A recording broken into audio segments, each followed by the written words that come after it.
अस्सलाम वालेकुम दोस्तों। आज हम बात करेंगे Jammu and Kashmir state land के बारे में, जिसकी वजह से हजारों लोग सड़क पे आ सकते हैं, जिसकी वजह से हजारों गरीब बेघर हो सकते हैं।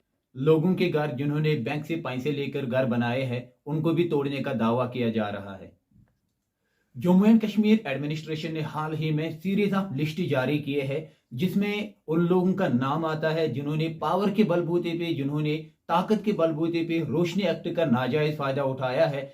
इसमें बड़े बड़े पॉलिटिकल लीडर्स और ब्यूरोक्रेट्स का भी नाम आ जाता है। एक तरफ right wing group of Jammu Ikkjutt ने इसको लैंड जहाद का नाम दिया है, जबकि दूसरी तरफ कश्मीर के सियासी लीडरों ने इसको सिलेक्टिव टारगेट अगेंस्ट मुस्लिम के साथ जोड़ दिया है। जम्मू एंड कश्मीर एडमिनिस्ट्रेशन से ये फैसला आया है कि उन्होंने स्टेट लैंड वापस लेने को एंटी करप्शन ड्राइव के साथ जोड़ दिया है। आखिर ये स्टेट लैंड आई कहां से है, आखिर ये मसला क्या है, इसमें गलत क्या है और इसमें सही क्या है, ये मैं नहीं आप लोग बताएंगे इस वीडियो को पूरा देखने के बाद। एक तरफ चुनाव में लोगों के सपोर्ट से बनी गवर्नमेंट की डिसीजन है, तो दूसरी तरफ एक ऐसी एडमिनिस्ट्रेशन की डिसीजन है जिसको लोगों ने नहीं चुना है। तो हम यूं कह सकते हैं कि एक तरफ डेमोक्रेटिकली इलेक्टेड गवर्नमेंट की डिसीजन है, तो दूसरी तरफ अपॉइंटेड गवर्नमेंट की डिसीजन है। तो सबसे पहले यहाँ पे सवाल पैदा हो जाता है लेजिटिमेसी की, कि कौन यहाँ पे डिसीजन ले रहा है ऑन बिहाफ ऑफ पीपल, कौन यहाँ पे डिसीजन ले रहा है लोगों के बहबूदी के लिए, कौन यहाँ पे लोगों के खैर के लिए, लोगों के फायदे के लिए डिसीजन ले रहा है, कौन सही है और कौन गलत। इसको जानने के लिए हमें इतिहास में जाने की जरूरत है। कश्मीर के रिवायत के मुताबिक जम्मू एंड कश्मीर में किसी को भी जमीन के मालिकाना हुकूक नहीं थे, सारी जमीनें बादशाह की हुआ करती थी। बादशाह इन जमीनों में से कुछ जमीनें जागीरदार, मुवाफिदार, मुकर्ररीज को दिया करते थे।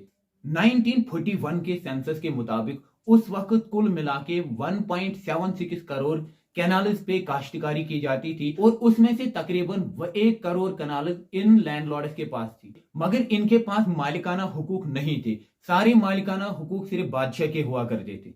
मगर इसके बरक्स महाराजा गुलाब सिंह ने कुछ जमीनें आम लोगों को भी दी थी नफरी के हिसाब से। सबसे पहले इस दर्जा बंदी में नीम नफरी आता है। नीम नफरी में हस्बैंड, वाइफ और उनका एक जवान बेटा आता है, उनको तकरीबन 32 कनाल लैंड दिए जाते थे। तो दूसरा तबका नफरी का आता था जिसमें सिर्फ हस्बैंड और वाइफ होते थे, और इनको तकरीबन 16 कैनाल लैंड दिए जाते थे।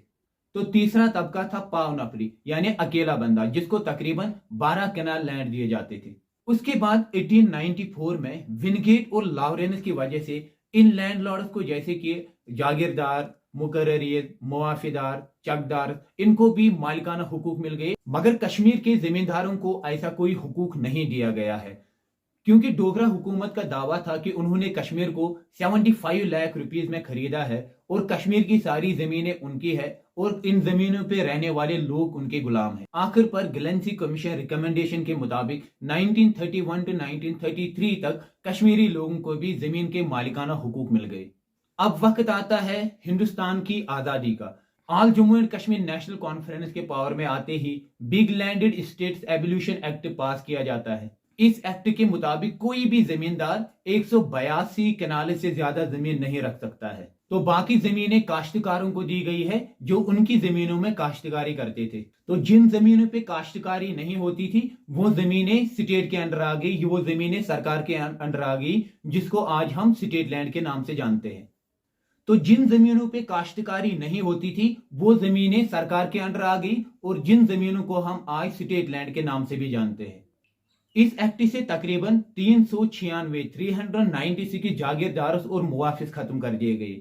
उसके बाद 1972 में एग्रेरियन रिफॉर्म एक्ट पास किया जाता है, जिसमें एब्सेंटी लैंडलॉर्डिज्म को खत्म कर दिया जाता है। एब्सेंटी लैंडलॉर्डिज्म का मतलब होता है वो जमींदार जिन्होंने अपनी जमीनें किसी दूसरे को कमाने के वास्ते दी हों मगर वहां पे खुद नहीं जाते हों। तो 1972 वाले एक्ट में इस एब्सेंटी लैंडलॉर्डिज्म को खत्म किया गया है। जो काश्तकार उन जमीनों पे काश्तकारी करते थे उनको उन जमीनों के मालिकाना हुकूक दिए गए हैं, और बाकी जमीनें सरकार अपने कंट्रोल में लेती है, जिनको हम स्टेट लैंड के नाम से भी जानते हैं। इस एक्ट के मुताबिक इन जमींदारों के हुकूक खत्म कर दिए गए, और जो लोग इन जमीनों पे काम करते थे उनको मालिकाना हुकूक दिया गया। मगर कुछ फेलियर्स की वजह से इस एक्ट को फिर से तरमीम की जाती है, और एक नया एक्ट एग्रेरियन रिफॉर्म एक्ट 1976 पास किया जाता है। इस 1976 वाले एक्ट में भी एब्सेंटी लैंडलॉर्डिज्म को खत्म कर दिया गया। चाहे हम 1950 वाले एक्ट की बात करें, 1972 वाले एक्ट की बात करें या 1976 वाले एक्ट की बात करें, इसमें क्या हो जाता है, इसमें लैंडलॉर्ड से जमीन वापस ली जाती है और वो काश्तकारों में जमीन तकसीम कर दी जाती है। मगर इसके बरकस इसमें बहुत सारी जमीनें ऐसी होती है जिसपे किसी का कब्जा नहीं होता है, जिसपे किसी के कब्जे में नहीं आती है, वो सारी जमीनें गवर्नमेंट के अंडर चली जाती है, वो सारी जमीनें स्टेट के अंडर चली जाती है और उन्हीं जमीनों को हम स्टेट लैंड कहते हैं। लेकिन वक्त के गुजरने के साथ साथ जो ही पॉपुलेशन भी बढ़ती गई, लोगों ने इस स्टेट लैंड पे सरकारी जमीन पे कब्जा करना शुरू कर दिया। उसके बाद 2000 आते आते नेशनल गवर्नमेंट ने स्टेट लैंड की सेंसस करनी शुरू कर दी। एक रिपोर्ट के मुताबिक तकरीबन 80% स्टेट लैंड पे लोगों ने कब्जा कर लिया था, जिसकी वजह से 2001 में नेशनल कॉन्फ्रेंस गवर्नमेंट ने Jammu and Kashmir state land act pass किया।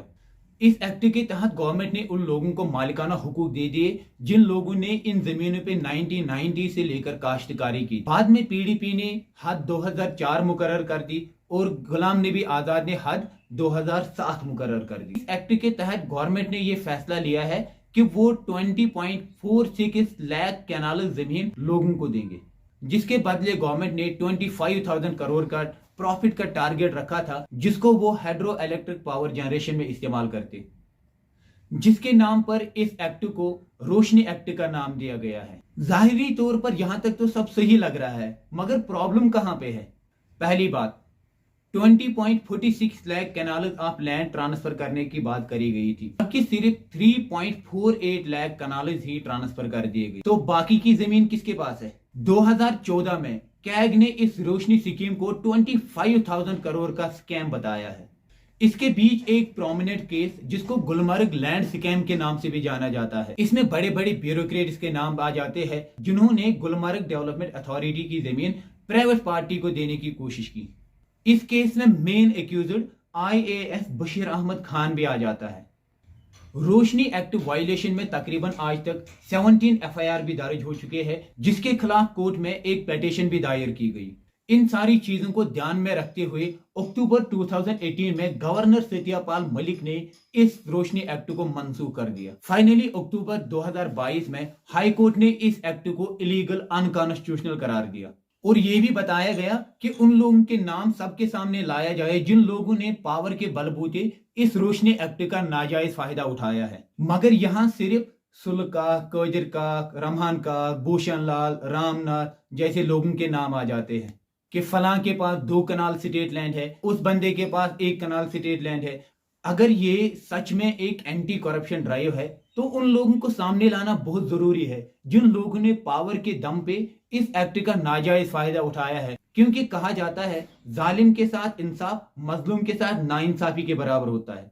Government need to shift its focus from the common people to influential bureaucrats, influential politician.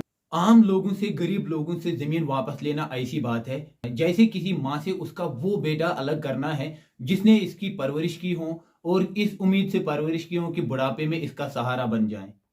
सवाल यहाँ पे पैदा होता है कि जिन लोगों ने कोई तामीरात, जैसे दुकान है, मकान है, जिन लोगों ने ये अपनी तामीरात की हो रोशनी एक्ट के बाद मालिकाना हुकूक मिलने के बाद जिन्होंने तामीरात शुरू की हो, उनको इसमें क्यों घसीटा जा रहा है? उनकी इसमें क्या गलती है? क्योंकि उन्होंने तो लॉ नहीं बनाया है। अब इसमें इंसानियत और डेमोक्रेसी ये कहती है अगर उनसे मकान हटाए जाए, अगर उनके मकान तोड़े जाए तो उनको बाज़ाब्ता उसका मुआवजा मिलना चाहिए, क्योंकि एक्ट तो लोगों ने नहीं बनाया है, एक्ट तो गवर्नमेंट ने बनाया है। ये सारी चीजें गवर्नमेंट ने करी है, गरीब लोग क्यों इसमें फंस जाएं? अगर ये वीडियो आप लोगों को इंफॉर्मेटिव लगा हो तो इस वीडियो को लाइक और शेयर जरूर करना। तो मिलते हैं अगले वीडियो में, तब तक के लिए अपना ख्याल रखें। अल्लाह हाफिज।